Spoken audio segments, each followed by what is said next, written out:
Hi, welcome to Brews Views.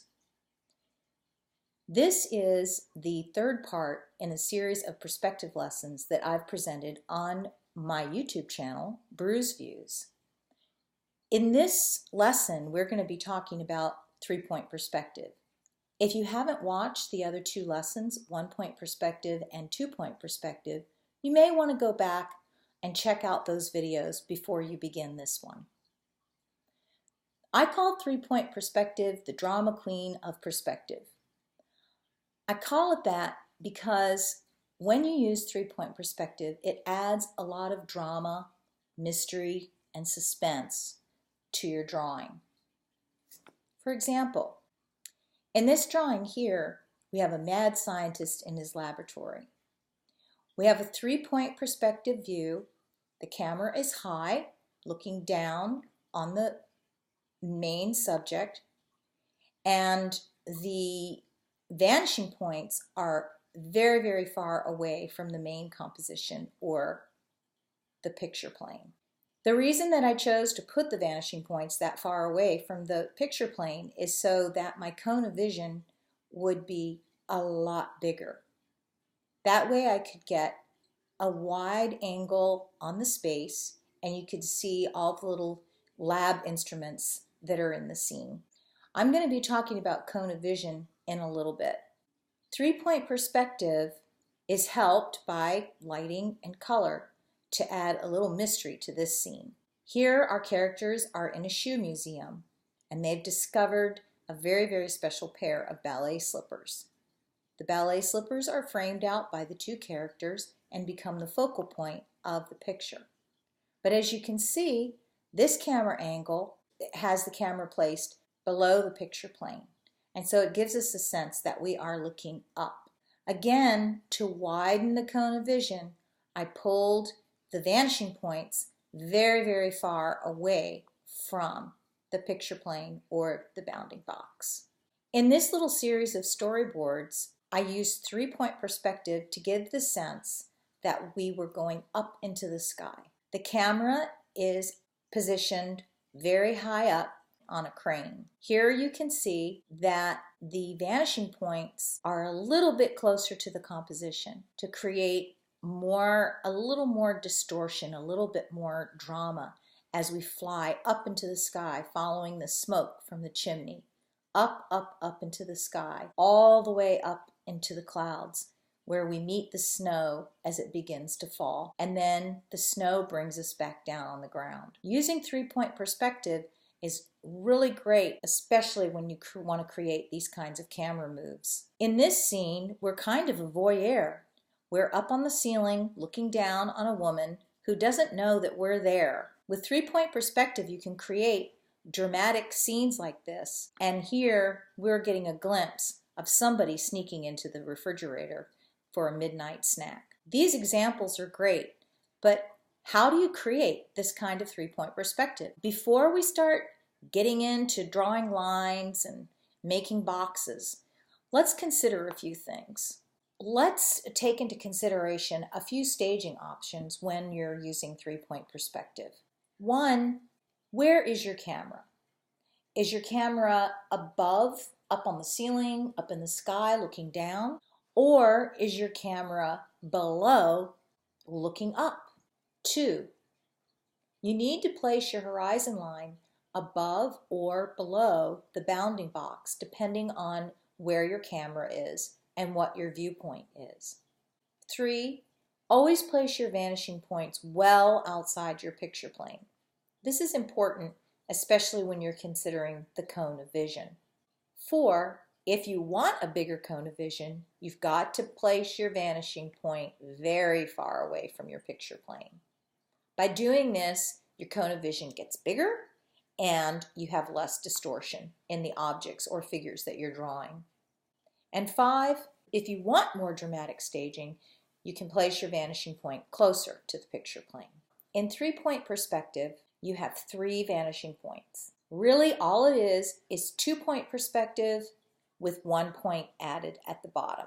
So you almost create kind of a triangle. Let me show you what I mean. If this is vanishing point 1, and this is our horizon line, and this is vanishing 2. We're going to have our perspective lines radiating from this vanishing point just like the rays of the sun.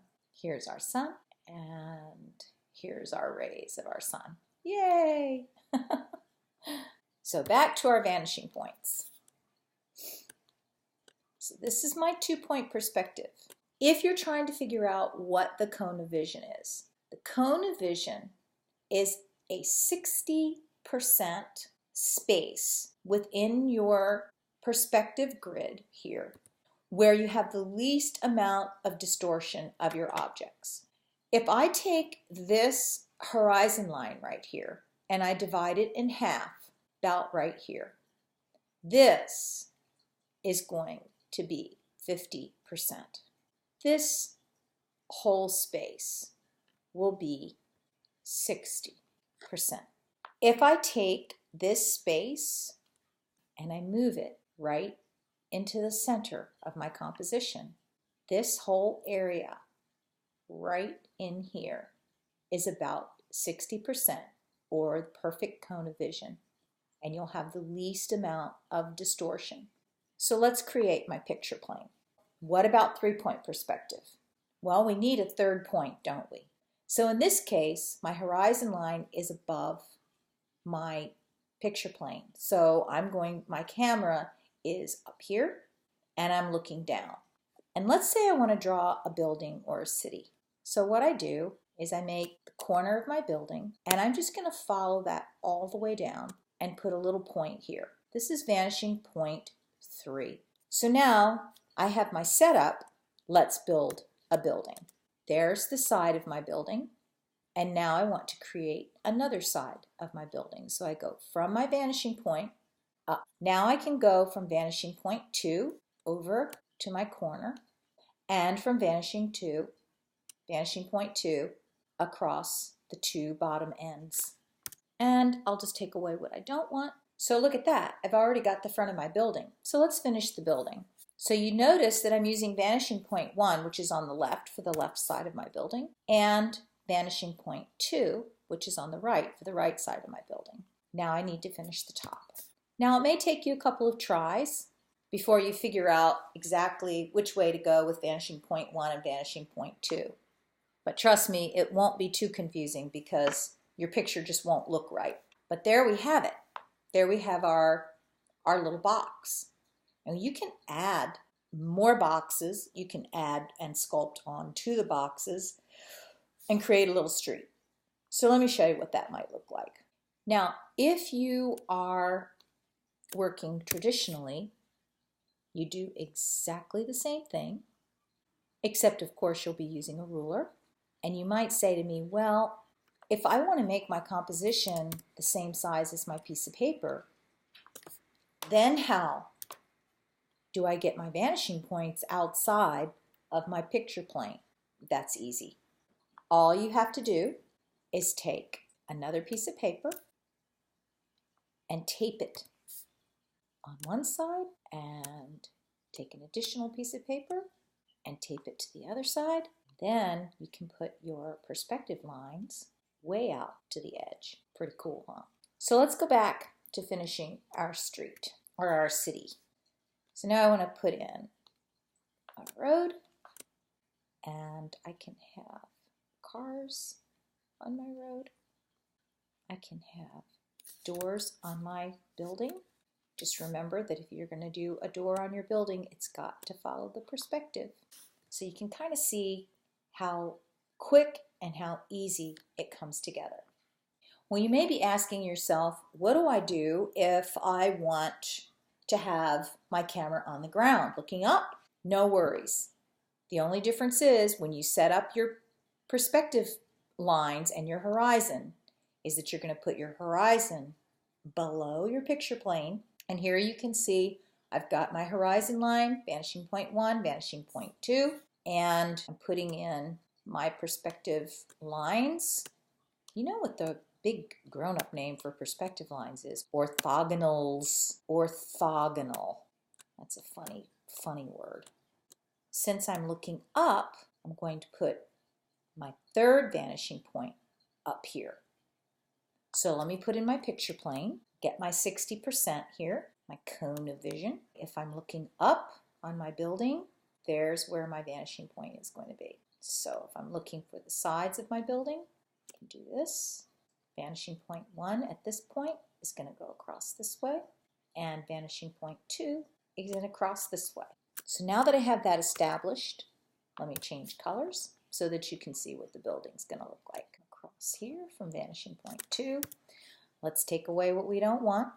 I like to do this because one of the complaints that I get from my students is that there are just too many lines. Take away what I don't want. Okay, and now that I've lightened the lines a little bit, you can really see the box, and you can see that we're looking up at this box. Now I'm imagining, what is this box going to be? I started off, my box is going to be a building, but I'm suddenly inspired, and I think that I want to make this box a Christmas package. Take away what I don't want, color in my little ribbon here, follow the perspective, and vanishing point 1 will help me to create a ribbon that goes around the side. Now you might be thinking, what kind of creature would be so small that a package would look this big to them? You notice how even the ribbon follows that perspective. Keep it in order. Let's see, what kind of animal? Well, it could be a hamster, it could be an ant, it could be a mouse, a little bug looking up at this big present. So drama, mystery, fun, excitement, 3-point perspective can provide that. So in conclusion, let's take a look at another little artwork that I just threw together real quick. Sky, a little spaceship flying through the sky. I hope you enjoyed today's lesson, and I hope that in the future you won't be afraid to use 3-point perspective so that you can create really exciting drawings that have drama and mystery and suspense and add them to your portfolio. Thanks a lot. Join me next time for a great lesson in how to make a door swing in perspective. I'll see you then. This is Bru's Views saying adios.